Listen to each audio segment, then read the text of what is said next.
Borgaon Manju police ठाण्यात महाराष्ट्र दिनानिमित्त ठाणेदार अनिल गोपाळ यांच्या हस्ते ध्वजारोहण।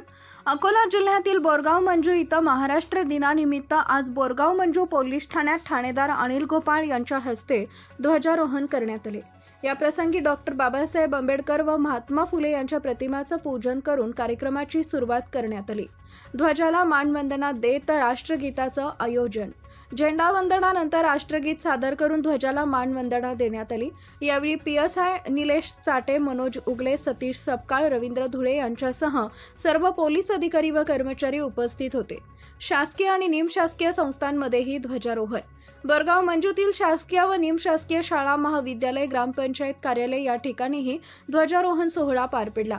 ग्रामपंचायतीच्या कार्यक्रमात सरपंच अनिता खेडकर, सदस्य ज्ञानेश्वर वानखडे तसेच महसूल विभागाचे मंडळ अधिकारी हरिहर निमकडे, तलाठी अर्चना चव्हाण, सुनीता दातकर, अंजली इंगोले, निशा चौधरी कोतवाल, संतोष ठाकूर यांच्यासह अनेक पदाधिकारी उपस्थित होते।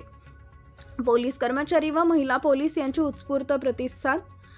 या कार्यक्रमास पोलीस ठाण्याचे अधिकारी व कर्मचारी मोठ्या संख्येने उपस्थित होते। यामध्ये सचिन सोनटक्के, सुदीप राऊत, भास्कर इंगळे सांगळे, प्रशांत विधळे, नारायण शिंदे, महादेव पातोंड, भाऊराव हातोले, शुभम फलके, आकाश जंजाळ, तुषार मोरे, सतीश हडोळे, उमेश बोबडे यांचा समावेश होता। महिला पोलीस कर्मचारी हेमलता कडू आणि योगिता बुंदिले यांनीही सहभाग नोंदवला। इंडिया न्यूज R7 साठी देवेंद्र वाडेवाला।